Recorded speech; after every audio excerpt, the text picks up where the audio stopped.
Shalom. Shalom. Tuhan Yesus sungguh baik dalam hidup kita. Amin. Amin. Apa kabar saudara hari ini? Luar biasa. Coba kasih tos dulu satu dengan yang lain. Mari kita memuji Tuhan dengan sukacita. Mari boleh berdiri. Salaman satu dengan yang lain. Selamat datang di rumah Tuhan. Selamat kita beribadah. Haleluya, Tuhan Yesus sungguh baik dalam hidup kita. Amin. Haleluya. Terima kasih Tuhan. Terima kasih Bapak, kami bersyukur pada pagi hari ini karena Tuhan baik bagi kami. Kalau kami ada sampai hari ini semua karena anugerah-Mu. Sebab itu pada pagi hari ini kami mau berikan pujian yang terbaik bagi-Mu. Kami rindu memberikan pengagungan, penghormatan hanya bagi Bapa di surga. Dan kami percaya kehadiran-Mu nyata di tengah-tengah kami. Lawatan-Mu terjadi di tempat ini. Sehingga ketika kami kembali, kami mengalami Tuhan dalam hidup kami. Terpujilah nama-Mu. Kami serahkan ibadah pada pagi hari ini dari awal pertengahan hingga akhir. Hanya di dalam nama Tuhan Yesus Kristus. Haleluya. Terima kasih Tuhan. Ku buka hati untuk jamahan-Mu, berserah penuh di hadirat-Mu. Kau ambil alih seluruh hidupku di altar-Mu. Sekali lagi katakan, ku buka hati, ku buka hati untuk jamahan-Mu. Amin. Berserah penuh di hadirat-Mu. Kau ambil alih seluruh hidupku di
Semua karena kebaikan-Mu Kau nyatakan dalam hidup kami.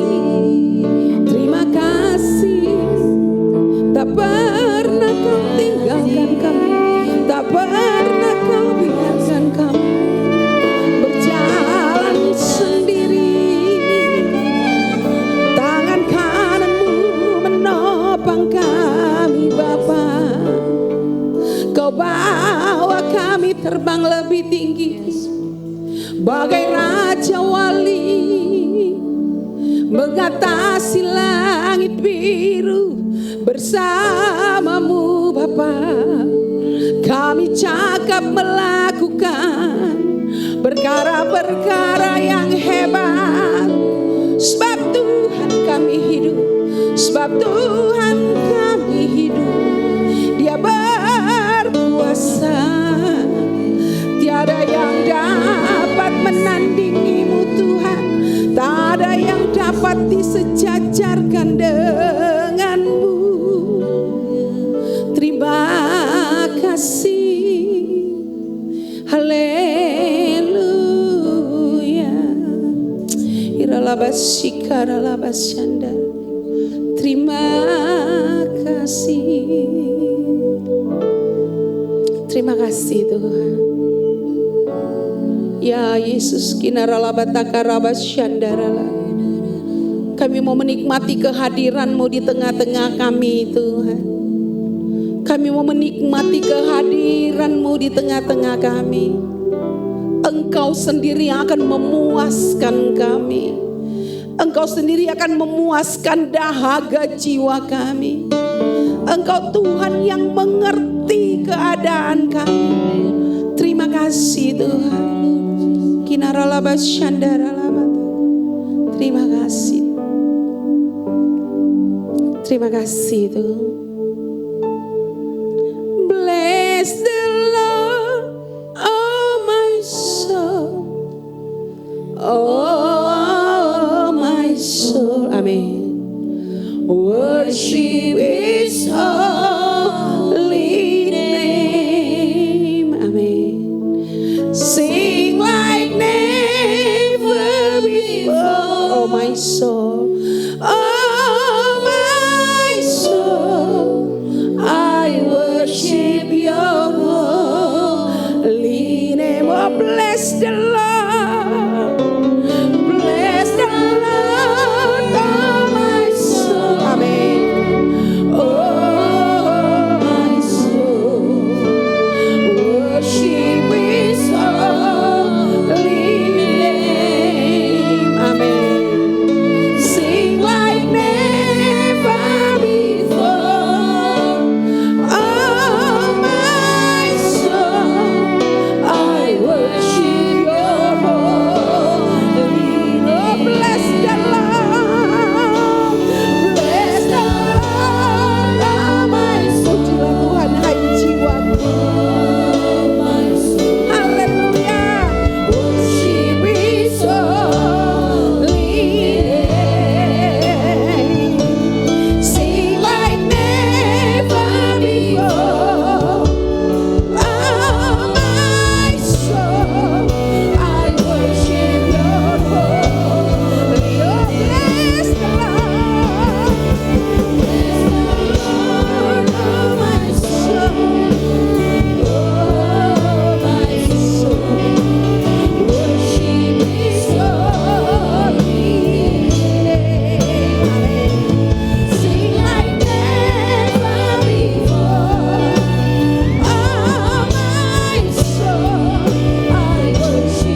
luar biasa, amin.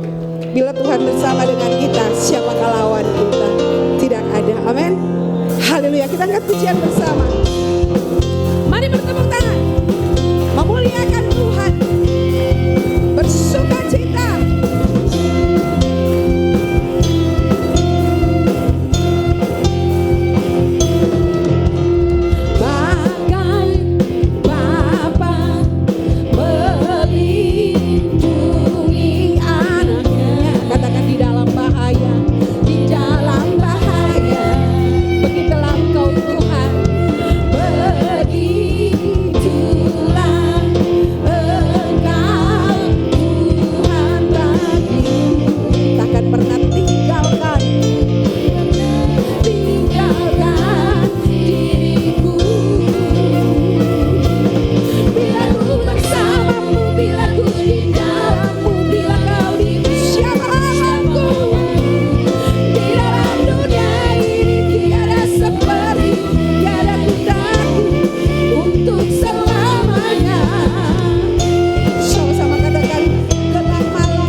Katakan dengan percaya. Ya haleluya. Bila ku bersamamu, bila ku di dalammu, bila kau di pihakku, siapa lawanku? Di dalam dunia ini tiada sepertimu, tiada ku takut untuk selamanya. Bila ku bersamamu, bila ku di dalammu, bila kau di pihakku, siapa lawanku? Di dalam dunia ini tiada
sekelilingku.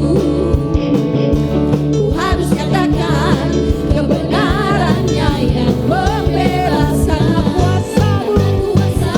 Karena kehebatanmu Tuhan. Ku dapat lakukan perkara besar yang Engkau janjikan. Yesus, Kaulah sahabatku. Yesus, Kau yang akan selalu berada di sisiku. Kau sumber kuatku. Oh Yesus, Kaulah sahabatku. Yesus, Kau yang akan menuju di sisiku. Kau sumber kuatku. Memuji Tuhan. Haleluya. Mari bertepuk tangan lagi Tuhan.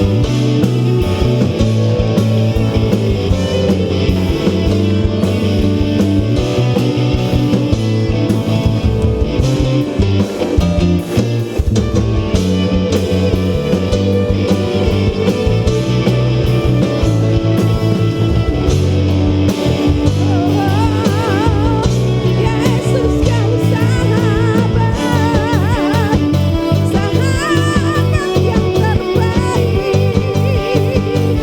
Hanya kau Yesus. Haleluya. Yesus, Kaulah sahabatku. Yesus, Amin. Kau yang akan selalu Kau selalu berada di sisi kami Tuhan. Kau sumber kuatku. Yesus, Kaulah sahabatku. Yesus, Kau yang tak pernah jemu-jemu di sisiku. Yesus, Kaulah sahabatku.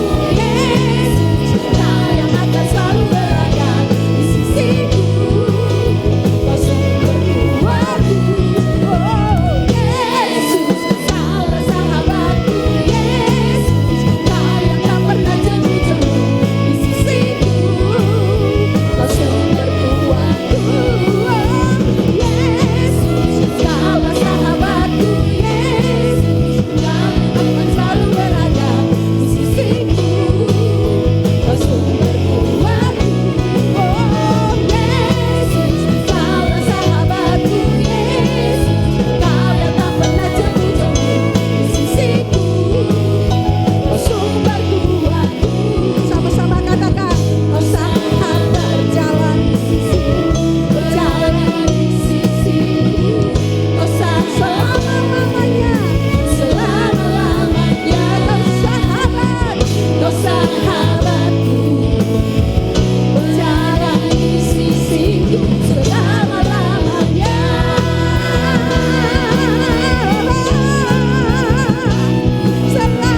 selama-lamanya.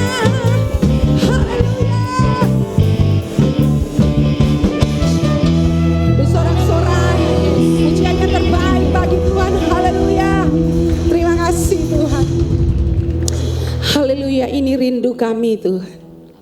Biar hidup kami menggenapi rencana-Mu Tuhan. Terima kasih Bapa.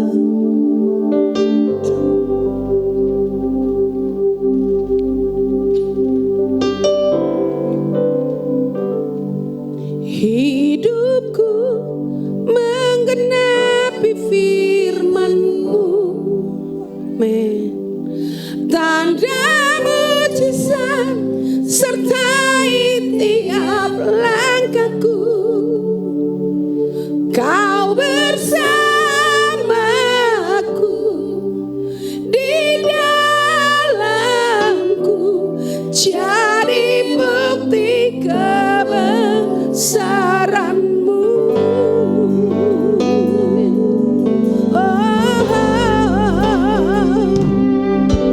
Tuhan, Kau sempurna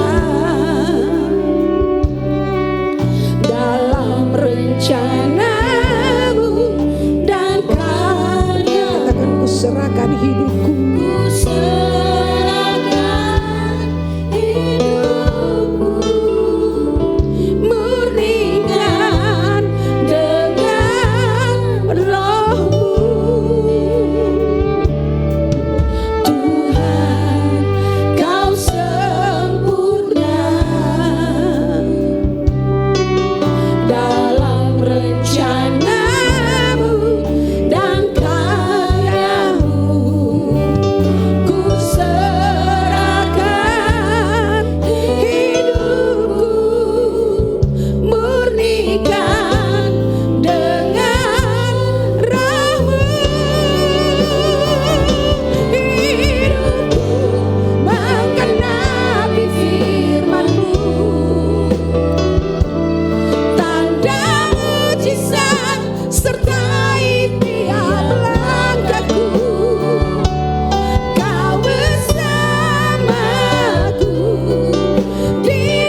dalam sorga, di dalam nama Tuhan Yesus, kami bersyukur dan berterima kasih oleh kasih kemurahan, penyertaan dan pemeliharaan Tuhan senantiasa dalam hidup kami sampai hari ini. Terima kasih juga Tuhan buat kesempatan yang Engkau berikan kami pagi hari ini. Kami boleh beribadah bersama-sama. Kami memuji, memuliakan Tuhan. Kami melayani pekerjaan Tuhan.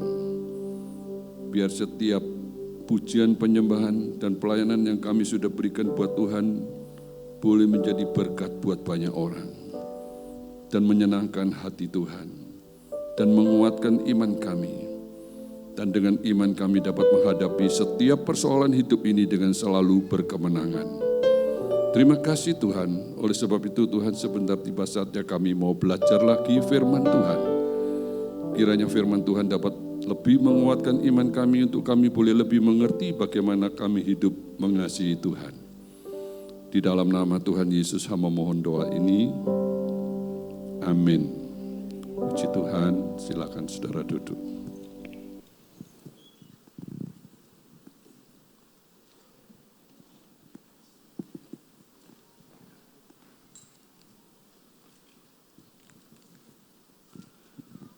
Selamat pagi saudara-saudara.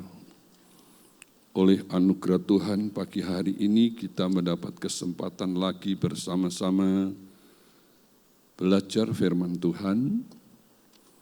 Saya ingin membacakan ayat firman Tuhan di dalam Injil Matius pasal 22 ayat yang ke-37 sampai ayat yang ke-39.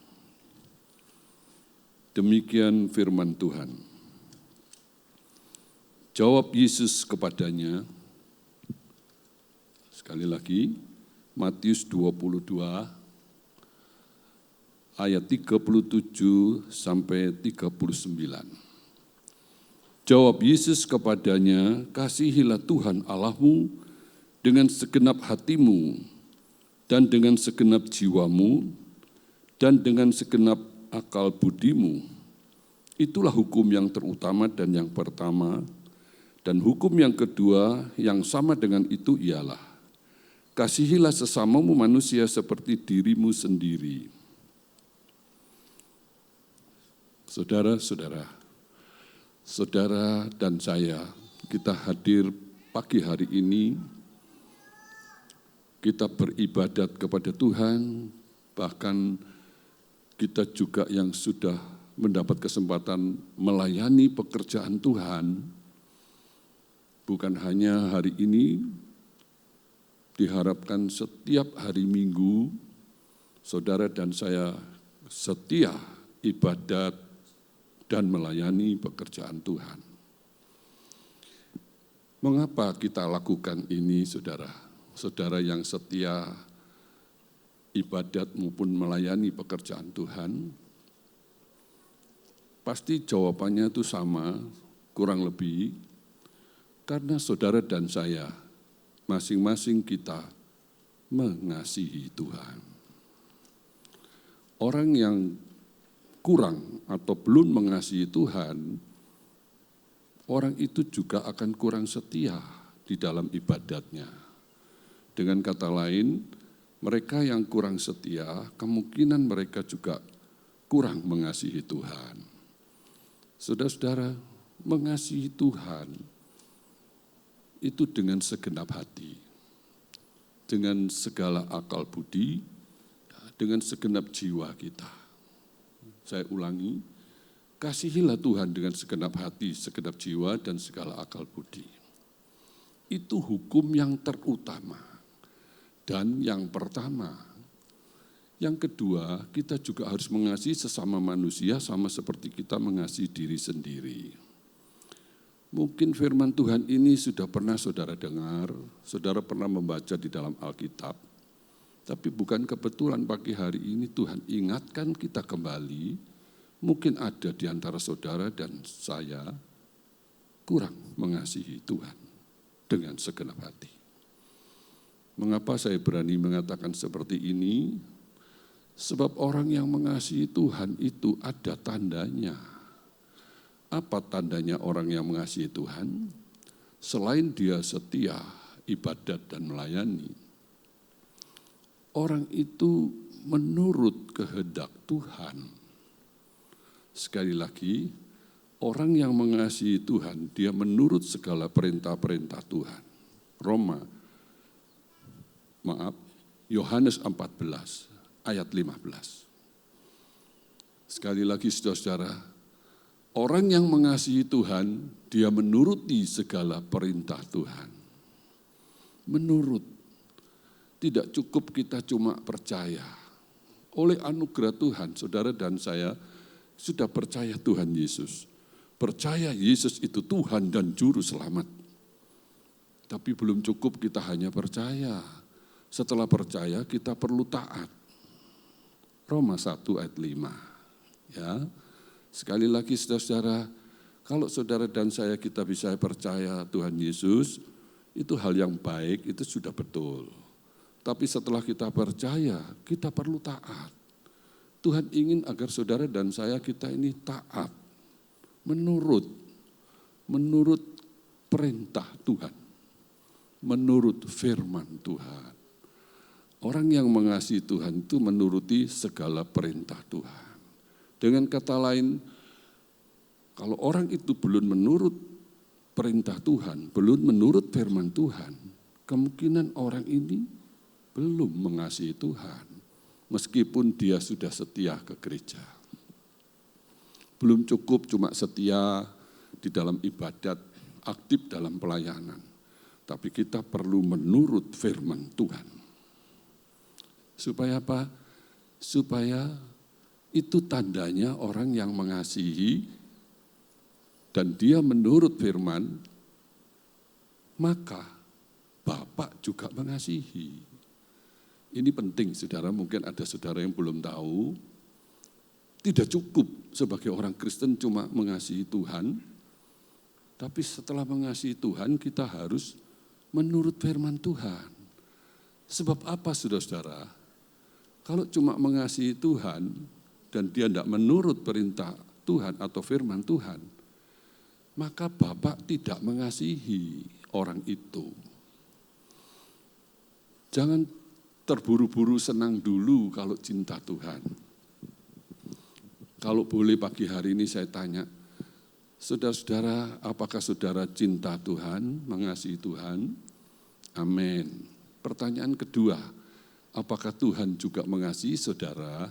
Mungkin ada yang tidak mengerti langsung menjawab, amin. Saudara-saudara, orang yang mengasihi Tuhan, ini hati-hati saya mau mengatakan sesuatu, jangan sampai salah mengerti. Orang yang mengasihi Tuhan, belum tentu Tuhan mengasihi orang itu. Nah, ini ada beberapa orang yang tidak mengerti. Setelah kebaktian saya ditanya, saya harus jelaskan, saya kasih ayat-ayat firman Tuhan. Pak Henry kok ada khotbah seperti itu? Ada, ya. Saya kasih contoh saudara-saudara. Adik kakak, ya, sama-sama percaya Tuhan, ya, sama-sama mengasihi Tuhan, tapi Tuhan mengatakan kepada adiknya yang bernama Yakob, Yakob aku cintai, Esau aku benci. Mengapa Tuhan benci Esau? Sebab Esau selain percaya Tuhan, mengasihi Tuhan, Esau juga suka kacang merah. Semua tahu cerita ini, itu menerangkan tentang keduniawian, kedagingan, kecenderungan terhadap dosa. Biarpun Esau ini dia cinta Tuhan, ya, dia percaya Tuhan dan cinta Tuhan, tapi kalau dia cinta perkara duniawi, Tuhan tidak cinta. Ingat baik-baik saudara, ya. Jangan terburu senang dulu, bangga kalau cinta Tuhan. Kita harus bangga, harus senang kalau Tuhan cinta kita. Saudara-saudara, kalau Tuhan yang ngomong, lihatlah anakku Daud, hidupnya berkenan kepadaku, dia melakukan segala kehendakku. Itu Tuhan yang ngomong. Kisah Rasul 12 ayat 33. Kalau Tuhan ngomong, lihatlah hambaku, Bapak Pendeta Luki atau Bapak Pendeta Febri dan yang lain-lain, hidupnya berkenan kepadaku. Tuhan pasti memberkati saudara. Pasti perkara-perkara indah itu terjadi dalam hidupnya. Belum cukup kalau orang itu dia cuma cinta Tuhan, tapi dia belum dicintai Tuhan. Carilah hidup yang dicintai Tuhan. Jangan kepingin cuma cinta Tuhan aja. Memang cinta Tuhan sudah hal yang betul, baru separuh.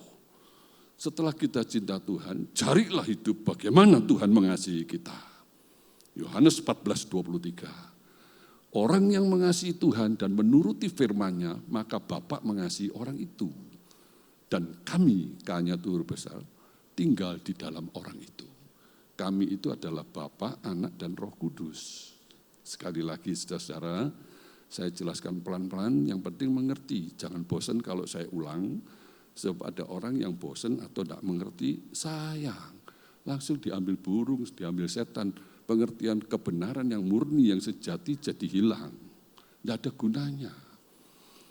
Sekali lagi saudara, kalau kita cinta Tuhan, mengasihi Tuhan, itu sudah hal yang betul, hal yang baik. Tapi masih separuh. Separuhnya, bagaimana supaya Tuhan mengasihi kita? Itu yang terpenting. Jangan cuma cinta Tuhan, tapi Tuhan tidak cinta seperti Esau. Ya, karena apa?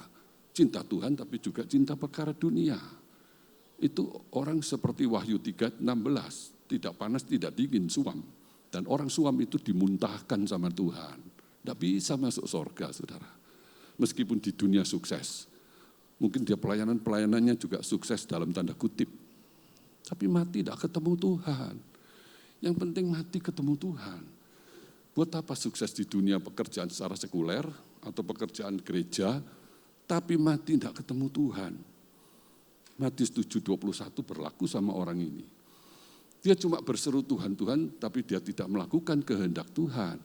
Dia tidak bisa masuk kerajaan sorga.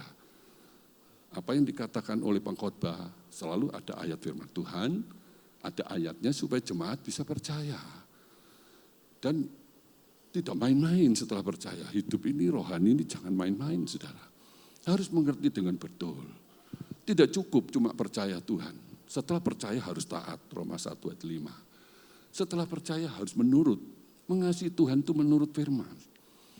Nah, kalau menurut firman, melakukan firman, mati masuk kerajaan sorga. Kalau tidak melakukan kehendak Tuhan, tidak melakukan firman, mati tidak masuk sorga, saudara. Orang yang tidak melakukan firman, itu artinya orang itu tidak hidup suci. Dia ada dosa, dosa tidak bisa masuk sorga. Wahyu 21:27. Segala yang najis, kekejian, dan dusta tidak ada di dalam sorga. Jangankan dosa membunuh, mencuri, berzina, mungkin dosa-dosa yang lain. Saudara, ingat, keduniawian itu juga permusuhan dengan Allah, Yakobus 4:4. Ya, persahabatan dengan dunia, itu musuhnya Allah. Musuh itu bukan cuma dikalahkan, tapi dibinasakan. Artinya apa saudara? Keduniawian itu dibinasakan, dimatikan.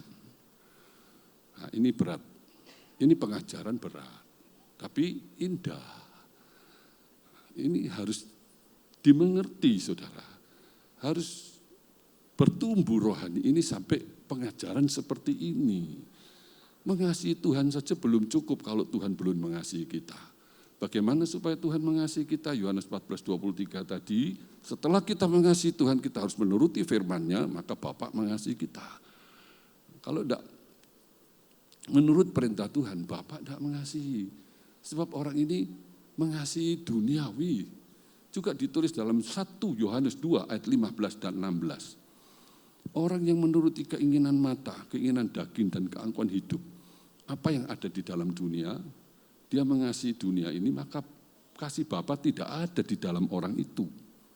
Jelas saudara ya, saya ulangi, orang yang mengasihi dunia, orang yang hidupnya penuh dengan percintaan duniawi, kasih Bapa tidak ada di dalam orang itu meskipun uangnya banyak, pekerjaannya sukses, kaya, rumahnya bagus, mobilnya bagus, terkenal.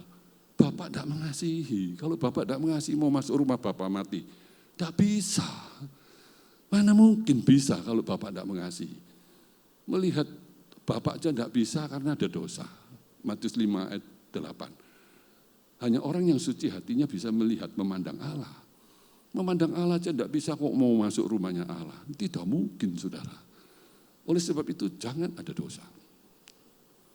Orang yang ada dosa tidak bisa masuk surga. Ya. Belum cukup cuma mengasihi Tuhan, harus menurut perintah Tuhan. Harus menurut firman Tuhan. Haleluya. Saudara-saudara, ini yang penting yang kita harus ketahui, supaya jangan ada percintaan dunia. Kalau ngomong dosa itu nanti mungkin saudara merasa saya tidak berdosa, tidak pernah berzina, tidak membunuh, tidak mencuri. Tapi keduniawian itu juga jangan dituruti. Kedagingan, percintaan kedagingan, keduniawian, kecenderungan terhadap dosa. Itu harus dibuat menderita. 1 Petrus 4 ayat 1. Jadi keinginan dosa, keinginan kedagingan itu harus dibuat menderita. Bahkan bukan cuma dibuat menderita, dosa harus dimatikan. Roma 6 ayat 11. Orang yang hidup bagi Kristus, dia mati dari segala dosa. Kalau belum, maaf saudara ya, belum rohani. Belum rohani. Kelapa itu kalau diperes keluar santannya. Orang rohani itu kalau diperes itu keluar apanya? Keluar kasih dan kesucian. Kalau dia belum suci itu belum rohani, saudara. Kalau tidak ada kasih itu belum rohani. Jadi saudara-saudara jangan tergesa-gesa merasa dirinya rohani. Setia ibadat, aktif dalam pelayanan. Pelayanan khotbah seperti saya saat ini, terus khotbahnya bagus. Hafal ayat-ayat firman Tuhan. Waduh, besok kalau mati masuk surga, orang Surabaya bilang, gelundungi banter. Masuknya cepat ke surga. Siapa yang bilang? Orang yang masuk surga itu orang yang hidup dalam kesucian. Tidak ada dosa. Yang menuruti firman Tuhan. Selain mengasihi Tuhan dan menuruti firman Tuhan, tidak menuruti keinginan mata, keinginan daging, hawa nafsu, kekejian, dan dusta. Saudara-saudara, jangan sampai tidak senang ada pengajaran seperti ini. Rugi. Bagi saudara yang suka pengajaran seperti ini, pasti untungnya saudara. Dan ada buktinya. Ya, tidak semua orang Kristen dicintai Tuhan. Memang untuk orang baru semua dicintai Tuhan. Tuhan tidak membedakan. Tapi setelah dia percaya Tuhan, terus dia tidak menurut firman Tuhan seperti Esau. Tuhan bilang, aku benci Esau. Sudah percaya Tuhan, mengasihi Tuhan, tapi mengasihi perkara duniawi. Itu Maleakhi 1 ayat 2 dan 3. Itu bukan kata-kata pengkhotbah, tapi itu firman Tuhan. Haleluya. Ya, harus panas. Kalau panas, panas. Jangan tidak panas, tidak dingin, berarti suam. Suam dimuntahkan, terjemahan lama diludahkan. Wahyu 3 ayat 16. Suka anggur baru dicampur dengan anggur lama. Lukas 5 ayat 39. Suka anggur baru itu suka perkara rohani, tapi juga suka anggur lama, perkara duniawi. Terjemahan baru anggur tua, bukan anggur lama. Orang yang suka anggur baru dan anggur tua, dia akan mengatakan anggur tua itu lebih baik. Terjemahan lain, anggur lama itu lebih enak. Apa yang dimaksud anggur baru, anggur lama? Anggur baru itu perkara-perkara rohani. Orang Kristen yang suka perkara rohani, suka belajar firman Tuhan, ya, tapi dia juga suka lihat HP, internet, WhatsApp, YouTube, apa dan sebagainya, Instagram, tidak salah. Saya juga kalau di rumah, istri, anak, menantu, cucu, semua pegang HP, saudara. Ya, kadang-kadang bareng megang HP-nya tuh. Akong, oma, anak, mantu, cucu 3 itu bersama-sama dalam waktu yang sama. Kadang-kadang saya kepingin itu susnya itu, sus tolong difoto sus ini. Ada mak, ada engkong, ada anak, ada menantu, semua pegang HP. Tidak salah pegang HP ya, kemajuan teknologi supaya tidak ketinggalan teknologi, tidak gagap teknologi. Tapi ingat, prioritas waktu yang diberikan buat Tuhan, buat rohani, dengan prioritas waktu yang diberikan buat yang lain, lebih banyak mana? Tuhan Maha Tahu. Ya, jangan sampai prioritas waktu kita itu buat yang lain lebih banyak daripada buat Tuhan. Belajar firman Tuhan, sharing firman Tuhan, berdoa, hal-hal yang rohani. Pikirkanlah perkara yang di atas, jangan yang di bumi. Kolose 3:2. Pikiran mereka itu cuma tertuju perkara hal-hal duniawi. Filipi 3 ayat 19. Semua ada ayatnya, saudara. Pikirkanlah hal-hal yang rohani. Jangan cuma mengasihi Tuhan, tapi juga menuruti perintah Tuhan, menuruti firman Tuhan. Haleluya. Ya. Nah, saudara-saudara, ini bagian pertama. Cuma 3 saja diusahakan tepat waktu selesai. Ya, ada perjamuan suci. Ya. Yang kedua, mengapa kita penting menuruti firman? Ya, sebelumnya kita harus tahu, saudara, orang menurut itu orang mengerti dulu. Mana mungkin orang bisa nurut kalau tidak mengerti. Jadi orang nurut itu ngerti, dan orang ngerti itu orang belajar. Kalau mau ngerti mesti belajar. Dan orang belajar itu orang yang mengadakan waktu buat belajar. Dan orang yang mengadakan waktu buat belajar itu orang yang ada kemauan untuk mengadakan waktu. Nah, ini kata-kata seperti ini setiap kali saya khotbah di sini mungkin selalu saya sampaikan. Saya tidak pernah bosan, mudah-mudahan jemaat di sini tidak bosan. Jadi perlu ada kemauan. Lukas 12:57, mengapa engkau tidak dapat memutuskan sendiri apa yang benar? Itu firman Tuhan tentang kemauan. Dari diri saudara dan saya harus ada kemauan. Dari Allah itu kemampuan. Pekerjaan Allah itu memberi kemampuan, memberi kesanggupan. Untuk kemampuan saudara dan saya mengerti firman Tuhan itu pekerjaan Allah. Untuk kesanggupan kita bisa mentaati firman Allah itu pekerjaan Allah. Pekerjaan kita adalah kemauan. Sebab Allah tidak akan memberi kemampuan orang itu ngerti firman Tuhan kalau di dalam dirinya tidak ada kemauan. Tidak ada kemauan untuk melepaskan ikatan internet, film-film yang tidak perlu duniawi. Ya. Percintaan dunia, tidak mampu, tidak sanggup. Kemampuan, kesanggupan itu Tuhan punya urusan, itu pekerjaan Tuhan. Kita dan Tuhan harus ada kerjasama. Bentuk kerjasama kita dengan Tuhan dari diri kita harus ada kemauan. Kemauan untuk mengadakan waktu. Efesus 5:16, pergunakan waktu sebab hari-hari ini hari yang jahat. Untuk apa? Belajar firman Tuhan. Seperti Timotius sejak kecil sudah mengenal kitab suci, 2 Timotius 3:15. Mazmur 1 ayat 2 dan 3. Setiap hari, siang dan malam merenung-renungkan firman Tuhan. Untuk belajar firman Tuhan sampai mengerti. Sebab kalau tidak mengerti gampang disesatkan. Orang yang tidak mengerti kitab suci mudah disesatkan. Markus 12:24. Ya maaf, di sini ada beberapa hamba-hamba Tuhan pasti tahu ayat-ayat ini, termasuk hambanya Pak Pendeta Luki, Pak Amin, Pak Febri. Rata-rata semua mengerti ayat-ayat yang saya sampaikan. Ya. Jangan sampai kita tidak mengerti kitab suci dan kuasa Allah. Orang yang tidak mengerti kitab suci dan kuasa Allah itu mudah disesatkan, Markus 12:24. Bahkan bisa binasa, Hosea 4 ayat 6. Umatku binasa karena tidak mengenal Allah, tidak mengenal firman Tuhan. Jadi adakan waktu belajar firman sampai mengerti, dan setelah mengerti baru kita bisa melakukan. Baru bisa nurut. Makanya orang itu tidak mau nurut sebab tidak mengerti karena tidak belajar, tidak mau belajar. Firman minta yang pendek saja, yang lain boleh panjang.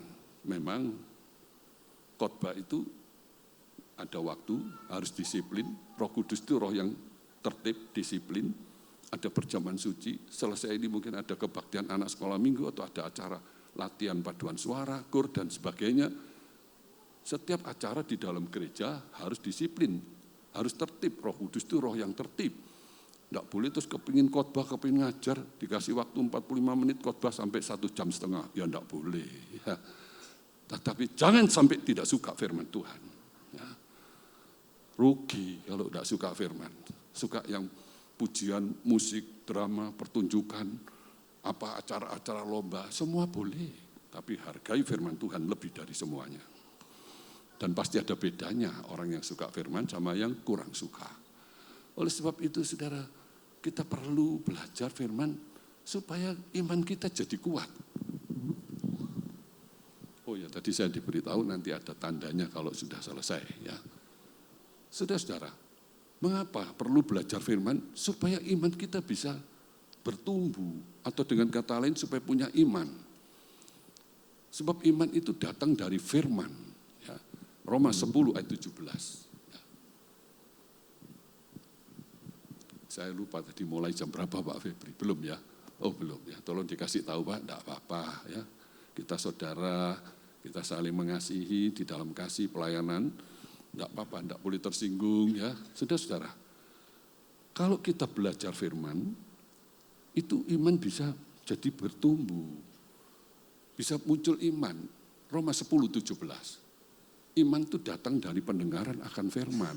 Dengan kata lain, kalau orang itu tidak pernah belajar firman atau tidak suka firman, mana mungkin dia punya iman, apalagi iman yang kuat. Kalau saudara dan saya ingin iman yang kuat, harus punya pengertian firman yang limpah. Haleluya. Mengapa sih kok perlu iman?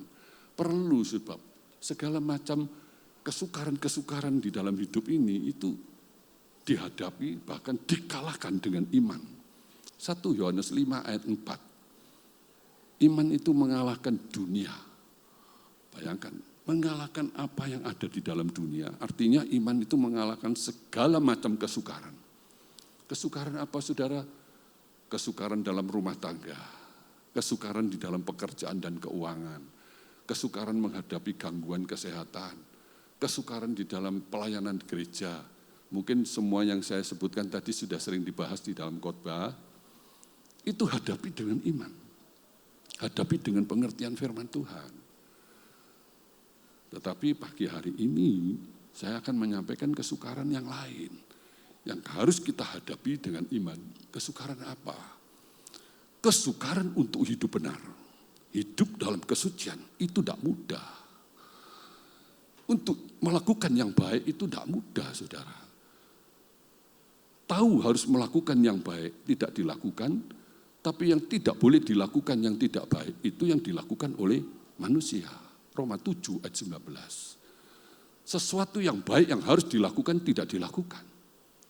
Tapi yang tidak baik, itu yang dilakukan. Itu sifat kedagingan, sifat manusia. Jadi tidak gampang, saudara. Tidak mudah untuk bisa melakukan yang baik, untuk hidup benar. Tuhan ingin saudara dan saya harus hidup benar. 1 Yohanes 3 ayat 4, tidak ada sukacita yang lebih besar daripada seorang bapak melihat anaknya hidup dalam kebenaran. Saya senang, bangga punya anak sekolah pintar, kerja sukses dua-dua sama mantu saya. Beberapa saudara di sini mungkin sudah tahu, tapi berapa kali saya ngomong sama anak dan menantu saya, Papa lebih bangga kalau kalian hidup dalam kebenaran. Untuk apa Papa punya anak sukses pekerjaan tapi kalau tidak hidup benar, mati tidak ketemu Tuhan. Rugi kamu ya, dihargai di teman-teman di gereja ya, mungkin dijadikan bendahara gereja mungkin, tapi ada gereja yang tidak seperti itu saudara. Waduh, kalau yang kaya-kaya suruh duduk depan ya, yang tidak kaya duduk di tengah gitu atau di belakang. Ya. Harus sukses, kalau sukses itu lebih dihargai. Siapa bilang? Dihargai manusia buat apa? Matius 16:26, untuk apa kamu memperoleh segenap dunia kalau jiwamu binasa? Untuk apa kaya? Untuk apa dihargai sama orang? Tapi kalau kamu mati tidak ketemu Tuhan. Yang penting mati ketemu Tuhan. Ya. Jangan sampai salah dalam pengertian. Ya. Baik sukses dalam pekerjaan sekuler maupun sukses dalam pekerjaan gereja. Hati-hati. Jangan terbalik. Ya. Cari kerajaan Allah beserta kebenarannya lebih dulu. Maka sekaliannya akan ditambahkan. Matius 6:33. Hadapi segala kesukaran ini dengan iman. Yaitu kesukaran untuk hidup benar. Hidup dalam kesucian. Pikul salib, menyangkal diri. Ikut Tuhan itu harus pikul salib, menyangkal diri. Ikut Tuhan setiap hari, Lukas 9:23. Tapi tidak mudah memang, saudara, pikul salib itu, saudara. Nah, dengan iman kita bisa menghadapi kesukaran ini. Hidup benar, hidup dalam kesucian, pikul salib, menyangkal diri. Tidak gampang. Banyak orang jatuh. Sebab hati berkehendak yang baik. Tapi tubuh itu lemah, Matius 26:41. Roh itu memang menurut, tapi daging lemah. Itu sudah ditulis di Alkitab. Jadi tidak kaget, saudara. Kalau orang Kristen bahkan pelayan Tuhan itu masih bolak-balik jatuh dalam dosa. Tapi dengan itu dibuat alasan. Pak, aku tuh ingin yang baik, Pak. Tapi kok aku jatuh terus? Tidak boleh buat alasan, saudara. Memang roh itu penurut, tapi tubuh lemah. Memang daging ini, manusia ini penuh dengan kedagingan. Mazmur 78 ayat 39. Manusia itu daging jua adanya. Semua manusia lahir itu sudah berbuat dosa, Roma 3:23. Ya kalau saya kalau saya salah tolong dikoreksi saudara. Kadang biarpun saya banyak ayat, banyak hafal, tapi kadang-kadang masih bisa keliru ngomong saudara ya. Roma 3:23, semua manusia berbuat dosa. Semua manusia cenderung terhadap daging, keinginan dosa. Mazmur 78:39, manusia itu daging jua adanya. Oleh sebab itu kita jangan menuruti keinginan daging, ini harus dimatikan. Roma 6:11. Nah, khotbah, pengajaran seperti ini itu memang tidak mudah. Sukar. Ini yang harus kita hadapi saudara. Kesukaran akhir zaman. Akhir zaman ini banyak hal yang banyak kesukaran di dalam hidup ini. 2 Timotius 3:1. Pada hari-hari terakhir terjadi banyak kesukaran. Bukan kesukaran rumah tangga geger, suami istri ribut, anak orang tua tidak nurut, tidak hormat dan sebagainya. Atau kesukaran dalam keuangan ya. Hadapi dengan iman semuanya, tetapi yang terpenting pada hari ini Tuhan ingatkan saudara dan saya, kesukaran untuk hidup benar, hidup dalam kesucian, pikul salib, menyangkal diri, matikan segala keinginan daging, keinginan dosa, itu hadapi dengan iman, hadapi dengan pengertian firman Tuhan. Tanpa pengertian firman Tuhan, bolak-balik jatuh. Kalau sudah jatuh terus di gereja yang memimpin pujian ngasih lagu, pulihkanlah, pulihkanlah, pemulihan terjadi di tempat ini. Saudara-saudara, kalau jatuh itu perlu dipulihkan. Tapi jangan tiap tahun, apalagi tahun baru Januari itu lagunya dipulihkan terus. Itu artinya orang itu bolak-balik jatuh dipulihkan. Bisa mengerti saudara? Kalau orang itu jatuh di dalam dosa, kalau tangan saya ini garis 0, dia jatuh di dalam dosa itu di bawah 0. Terus kalau dipulihkan kembali ke 0, naik ke angka 1, 2, 5, jatuh lagi di bawah 0 lagi. Dipulihkan lagi. Jangan terlalu sering kepingin dipulihkan. Orang Kristen yang sungguh-sungguh cinta Tuhan dan menurut firman Tuhan, bukan cuma kepingin dipulihkan, tapi kepingin bertumbuh sampai seperti Kristus jadi sempurna. Jangan bolak-balik dipulihkan. Kalau orang bolak-balik sering dipulihkan itu artinya sering jatuh bangun. Itu Kristen 2 Petrus 2:22 BIB. Kristen babi, Kristen anjing. Anjing itu habis muntah dimakan, dijilat lagi muntahnya. Kristen babi itu habis dimandikan bersih, balik lagi ke tempat kotor. Habis diampuni dosa, berbuat dosa lagi. Terus diampuni lagi, berbuat dosa lagi. Kapan bertumbuhnya, saudara? Rohani harus bertumbuh. Bertumbuh sampai seperti Kristus. Efesus 3:15. Efesus 4:15 ya. Harus bertumbuh sampai seperti Kristus dalam segala hal. Sehingga orang melihat kita seperti melihat rupa Kristus. Galatia 4:19. Bisa nangkep saudara ya? Diharapkan bisa. Tidak rugi. Pasti untungnya kalau mengerti pengajaran firman Tuhan. Supaya rohani ini bertumbuh. Jasmani pasti menyertai. Jangan mikirkan jasmani dulu harus bertumbuh. Memang ada orang yang mengejar jasmaninya bertumbuh tapi rohaninya tidak bertumbuh. Kasihan. Apa bedanya dengan orang-orang di luar? Kita ini orang dalam, ya. Orang yang mengasihi Tuhan. Itu harus rohani yang bertumbuh dulu. Jasmani menyertai. Puji Tuhan. Ya, saudara-saudara. Nanti terlalu panjang, tambah bingung, tambah tidak ngerti saudara ya. Singkat saja, ada perjamuan suci, kembali kepada pokok firman Tuhan tadi. Kasihi Tuhan ya, dengan segenap hati, dengan segenap jiwa, dengan segala akal budi, kasihi sesama. Itu pokoknya, itu ayat firman hari ini. Sedikit tambahan, ada sedikit pesan juga. Orang yang mengasihi Tuhan itu, dia juga mengasihi pekerjaan Tuhan. Pekerjaan Tuhan ini perlu biaya saudara. Untuk bayar listrik, lampu, untuk bersih-bersih gereja, untuk beli alat-alat musik, sound system dan sebagainya. Belajar memberi, ya lebih berkat memberi daripada menerima. Kisah Rasul 20:35. Saudara-saudara semua di sini, baik jemaat maupun pelayan Tuhan, ya jangan takut memberi untuk pekerjaan Tuhan. Ya, apalagi perpuluhan. Ada beberapa gereja yang tidak membahas tentang perpuluhan atau tidak setuju tentang perpuluhan, Sudahlah, kita tidak usah berdebat soal perpuluhan. Yang penting sesuai dengan iman kita, sesuai dengan pengertian firman Tuhan kita. Saudara mau saudara mau mengembalikan perpuluhan, ya kembalikan. Kalau tidak mau mengembalikan, ya tidak apa-apa, tidak usah berdebat. Itu kalau saudara ditanya oleh hamba-hamba Tuhan, bagaimana Pak Hendy tentang perpuluhan? Menurut saya belajar taat, Maliaki 3 ayat 10, kembalikanlah perpuluhan dalam rumahku. Maliaki 3 ayat 10 itu Tuhan yang bilang, firman Tuhan yang menghendaki supaya saya mengembalikan perpuluhan ke dalam rumah Tuhan. Nanti Tuhan membuka tingkap-tingkap langit, Tuhan akan lebih memberkati orang ini. Oh, kalau penghasilan saya 10 juta, ya saya ngasih 1 juta masih bisa. Lah sekarang penghasilan saya 100 juta, kasih 10 juta kan berat gitu. Oh berat, ya sudah ngomong sama Tuhan, Tuhan saya kalau ngasih 10 berat. Tuhan bilang enggak apa-apa, Tuhan enggak maksa kok, kamu mau ngasih berapa? 5, ya sudah dikasih penghasilan 50 juta. Terus dia bilang, enggak Tuhan 100 juta tapi perpuluhannya 5. Ya enggak bisa, kok ngakali Tuhan. Jangan gitulah sama Tuhan ya. Tuhan itu sudah baik kok. Kalau enggak mau banyak-banyak ngasih perpuluhan Tuhan, ya enggak ngasih penghasilan sampai 100 sampai 200 saudara. Jangan penghasilan sudah 200 juta, harusnya 20 juta itu milik Tuhan. Kembalikan kalau bukan milik kita. Saudara-saudara, tahu kasir-kasir di supermarket, di mal-mal, dia pegang uang banyak, tapi bukan uang sendiri itu. Itu uangnya bosnya, itu uang majikan. Kita tahu kalau 10% yang kita pegang itu uangnya Tuhan. Kalau bukan uangnya kita harus dikembalikan toh. Kenapa mesti dipakai?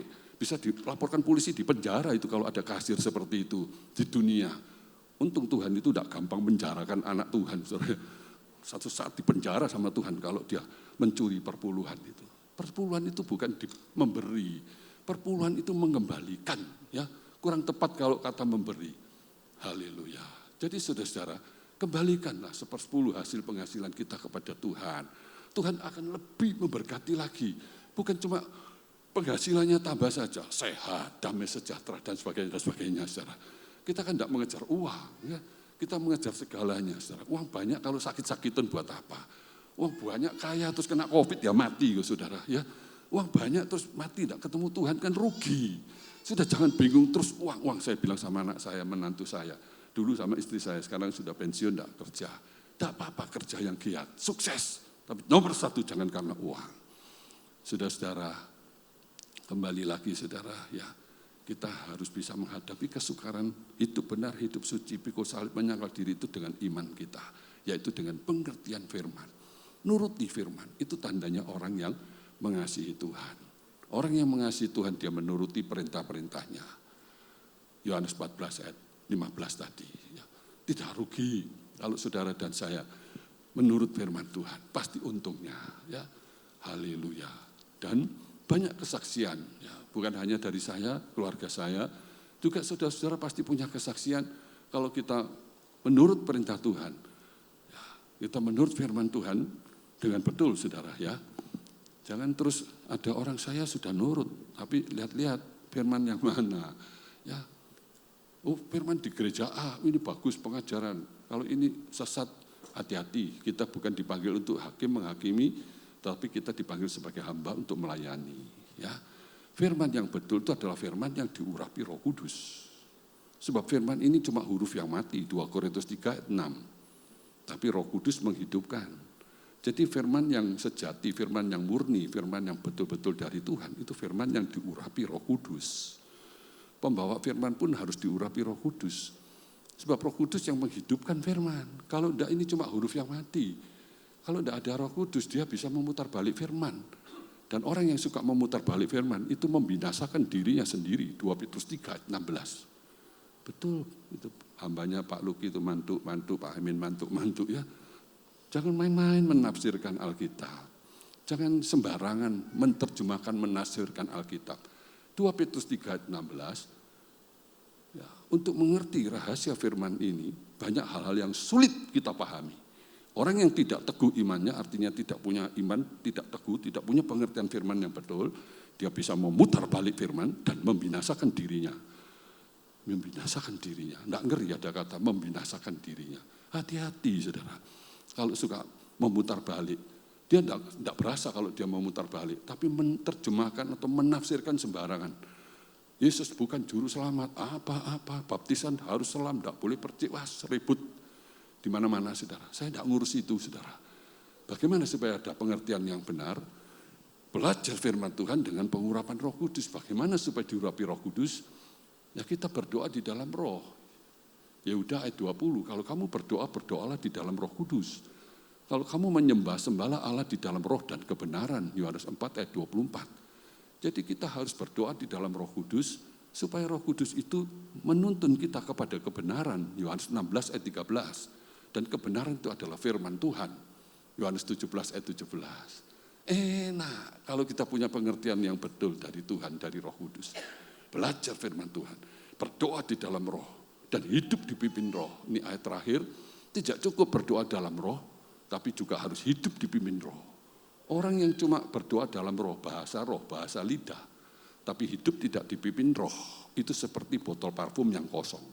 Masih bau parfum, bau harum, tapi tidak ada parfumnya. Masih bisa bahasa roh, bahasa lidah, tapi Roh Kudus tidak ada di dalam orang itu. Roh Kudus meninggalkan kalau orang itu ada dosa, ada kebencian, iri, benci dan sebagainya. Roh Kudus meninggalkan. Loh apa bisa masih bahasa roh? Bisa saudara. Masih bisa bahasa roh, tapi tidak hidup dipimpin roh. Itu seperti 5 gadis yang bodoh. Saudara tahu cerita tentang 5 gadis bijaksana dan yang bodoh? Sama-sama punya pelita-pelitanya menyala. Sama-sama menyala di dalam ibadat, di dalam pelayanan. Haleluya, amin, puji Tuhan. Khotbahnya, waduh bagus, ganteng. Yang khotbah juga ganteng. Saudara. Tapi tidak punya persediaan minyak. Tidak ada dipimpin roh.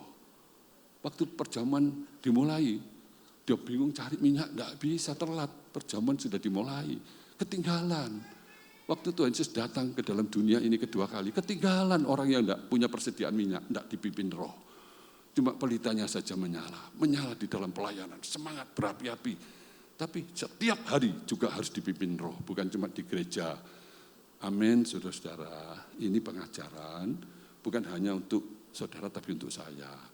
Dan yang khotbah pun juga perlu didoakan. Jangan cuma hanya khotbah tapi tidak melakukan. Tuhan bilang kamu harus melakukan. Yakobus pasal, lupa ayatnya 22. Jangan cuma mendengar tapi harus melakukan firman Tuhan. Ya, saudara-saudara, puji Tuhan. Tuhan memberkati kita. Amin, saudara-saudara. Mari kita bangkit berdiri. Kita akan sama-sama masuk di dalam perjamuan suci. Tuhan memberkati saudara yang mengasihi Tuhan dan tandanya dia mau menuruti firman Tuhan. Pasti untungnya, tidak rugi. Dan yang tidak nurut firman, meskipun secara jasmani dia masih untung, tunggu waktunya saja saudara, ya pasti rugi. Ya. Saudara-saudara, Tuhan itu maha tahu dan maha adil, apa yang ditaburnya akan dituainya.